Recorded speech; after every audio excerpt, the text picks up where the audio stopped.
Bismillahirrahmanirrahim. Assalamualaikum warahmatullahi wabarakatuh. Selamat pagi semuanya, salam semangat. Semoga kita senantiasa diberikan kesehatan, kekuatan, serta kemudahan oleh Allah Subhanahu wa Ta'ala dimanapun kita berada. Meskipun masa pandemi COVID-19 ini belum berakhir, tetapi kita harus tetap semangat dalam melakukan hal-hal positif serta kegiatan-kegiatan seperti biasanya. Dan kita harus terus berdoa agar COVID-19 ini segera berakhir dan segala aktivitas bisa kembali seperti sedia kala. Nah, walaupun di rumah aja, kita tetap harus melakukan kegiatan-kegiatan positif. Salah satunya adalah ini, saya sedang membuat video untuk memenuhi salah satu tugas ujian akhir semester mata kuliah Bahasa Indonesia materi Public Speaking yang dinaungi oleh dosen Bu Dr. Hajah Yeti Heriati MPD. Nah, sebelum menuju ke materi yang akan saya sampaikan, alangkah baiknya jika saya memperkenalkan diri terlebih dahulu. Halo semuanya, nama saya Anissa Fitri Mulyati. Saya mahasiswi semester 2 kelas A di jurusan Pendidikan Bahasa Arab Fakultas Tarbiyah dan Keguruan di Universitas Islam Negeri Sunan Gunung Jati Bandung. Nah, dan tema yang akan saya sampaikan pada hari ini bertemakan pendidikan. Dan apa sih topiknya? Topiknya yang pasti berhubungan dengan pendidikan. Apa ya topiknya? Ada yang bisa tebak? Topiknya adalah pengalaman sebagai guru terbaik. Nah, sebelumnya saya mau nanya dulu nih. Apakah kalian pernah mengalami suatu kejadian yang berkesan? Dan apakah hal tersebut mempengaruhi hidup kalian? Saya yakin kalian semua pasti pernah mempunyai atau mengalami suatu peristiwa yang berkesan dan menganggap hal tersebut sebagai suatu pengalaman. Padahal semua peristiwa, semua kejadian itu adalah pengalaman, tidak hanya yang berkesan saja. Akan tetapi memang ada sebagian kejadian atau peristiwa yang hikmah atau tujuan dibaliknya kita rasakan atau dapat kita lihat di kemudian hari, tidak secara langsung. Nah, di sini saya mempunyai salah satu pengalaman yang berkesan bagi hidup saya dari berbagai pengalaman yang saya punya, yang saya telah pilih untuk ceritakan kepada kalian semua. Nah, oke, simak baik-baik.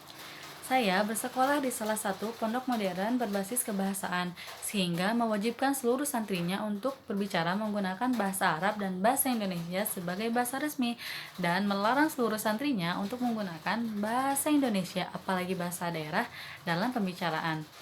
Singkat cerita, saya itu dulu sering menggunakan bahasa Indonesia dan bahasa daerah dalam percakapan, sehingga saya sering dikenai berbagai macam hukuman mengenai kebahasaan tentunya. Contohnya seperti menghafal kosakata berbahasa Arab, menghafal kosakata berbahasa Inggris, berpidato menggunakan bahasa Arab dan bahasa Inggris, atau membuat keterangan menggunakan bahasa Arab dan bahasa Inggris, ataupun melakukan percakapan dengan sesama pelanggan menggunakan bahasa Arab ataupun bahasa Inggris. Intinya dalam semua hukuman ini mengharuskan saya untuk membuka kamus dalam pelaksanaannya itu, dan juga bagian bahasa itu mengharuskan seluruh pelanggannya membawa kamus kemanapun kita pergi. Tentu ini menjadi sesuatu hal yang menyebalkan bagi kita, dimana kita harus bawa harus bawa buku setebal itu kemanapun kita pergi. Nah, itu tuh tujuannya itu adalah supaya ketika kita ingin berbicara menggunakan bahasa Arab ataupun bahasa Inggris dan kita tidak mengetahui kosakatanya, kita bisa langsung buka kamus gitu. Di situ memang saya sempat kesal sebenarnya, tapi saya selalu yakin bahwa semua yang saya terima ini semuanya itu demi kebaikan saya sendiri, bahwa semuanya ini adalah pendidikan. Seperti yang guru saya katakan itu, apa yang kita lihat, apa yang kita rasakan, dan apa yang kita dengar, semuanya itu adalah pendidikan. Dan memang itu benar adanya, walaupun menjengkelkan gitu ya, karena kan asa antakrahu syai'an wa huwa khairul lakum wa asa an tuhibbu syai'an wa huwa syarrul lakum. Bisa jadi apa yang kita benci itu ternyata baik bagi kita, dan apa yang kita cintai itu ternyata buruk bagi kita. Kita kan nggak pernah tahu ya, Allahu a'lam wa nahnu la na'lam gitu kan. Nah, jadi dari situ saya berpikir, ya nggak apa-apa lah kita berpayah-payah dulu gitu kan ya. Nah setelah itu memang nggak terlalu terasa gitu para perbedaannya itu, tapi kesini kesininya baru terasa tuh beberapa beberapa minggu kemudian, beberapa bulan kemudian gitu ya, baru terasa terjadinya peningkatan dalam diri saya mengenai kebahasaan. Jadi kan kosakata saya jadi bertambah tuh, kemudian juga saya juga jadi sudah terbiasa mengarang di situ, walaupun masih bahasanya masih berantakan gitu ya. Nah tapi dari situ kita banyak belajar juga karena sering membuka kamus gitu. Nah dari situ juga dari pengalaman itu 3 tahun kemudian, nah ada pemilihan organisasi gitu ya, organisasi kalau di luar itu OSIS mungkin, dan saya itu diamanahi oleh guru-guru menjadi bagian kebahasaan. Walaupun saya yakin saya masih sangat masih belum pantas karena saya juga masih banyak kekurangan, tapi dari situ saya belajar, oh begini mungkin ya, dulu saya digembleng diberi banyak hukuman gitu mengenai kebahasaan karena mungkin ada ini di saat ini, mungkin ada ini, saya disiapkan untuk menjadi bagian bahasa, diberi tanggung jawab untuk menegakkan bahasa yang baik, bahasa yang benar di kalangan para santri gitu. Jadi ya itulah salah satu pengalaman yang bisa saya ceritakan, dan juga itu juga salah satu hal yang mendorong saya sehingga sekarang saya bisa berada di jurusan pendidikan bahasa Arab ini. Karena kalau misalkan dulu saya nggak suka, intinya ya memang benci sama bahasa Arab gitu, mungkin saya nggak mau kan masuk jurusan ini, dan ini memang jurusan yang saya inginkan. Jadi dari sini saya memang betul-betul sangat terkenang sekali hal itu, begitu mengajarkan saya banyak hal, meskipun harus dengan hukuman, berawal dari hukuman dan paksaan, tapi semua itu berhasil membuat saya, menjadikan saya itu suatu kebiasaan sehingga saya bisa walaupun belum ahli dan belum mahir gitu. Nah itu salah satu pengalaman yang bisa saya ceritakan sama kalian. Nah mungkin kalian juga punya cerita lainnya, bisa kalian coba ingat-ingat lagi, dan mungkin sangat berpengaruh bagi kalian di hidup kalian yang sekarang ini, yang mungkin belum kalian sadari. Ayo cepat coba sadari ya. Dari semua peristiwa yang pernah kita alami, dari semua kejadian yang pernah kita lalui, kita sama-sama tahu bahwasanya pengalaman itu memberikan kita suatu pelajaran, bahwasanya pengalaman itu penting dan sangat dibutuhkan untuk berlangsungnya proses kehidupan, agar dapat dijalani dengan lebih baik gitu ya. Namun memang tidak sedikit orang yang mampu menyadari hal tersebut, menyadari peristiwa-peristiwa yang mereka alami seolah-olah semua terjadi sia-sia, padahal tidak ada tuh peristiwa atau kejadian yang sia-sia, semuanya pasti ada hikmah dan tujuan di baliknya. Dan pengalaman itu ada memberikan kita banyak pelajaran.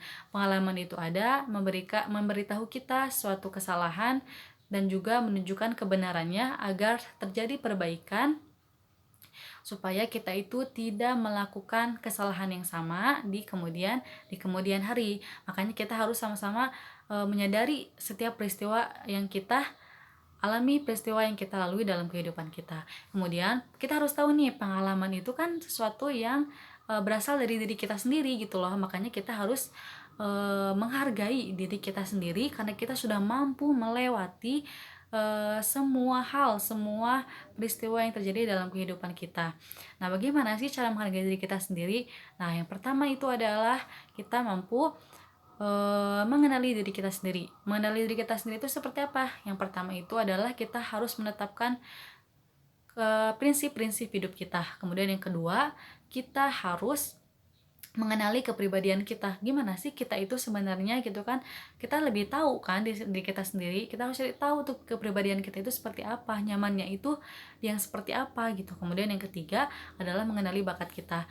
Jika kita suka sesuatu, coba dalami, coba tekuni gitu kan, sehingga kita bisa menjadi ahli gitu kan.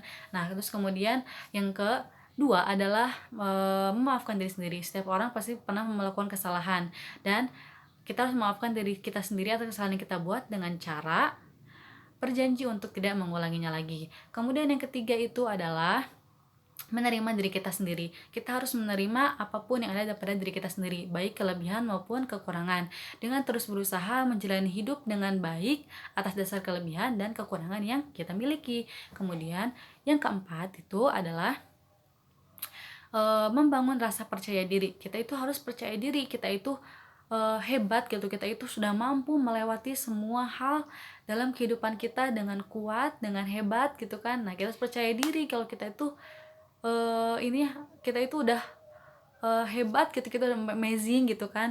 Nah, kemudian yang ke lima itu adalah menjaga sikap positif. Nah, ini tuh ketika datang sesuatu yang tidak sesuai dengan keharapan kita, kita harus mampu menerimanya dengan ikhlas dan lapang dada, karena sejatinya semua yang terjadi itu untuk kebaikan kita sendiri. Kemudian yang terakhir itu adalah harus mampu menerima kritikan orang lain dengan lapang dada.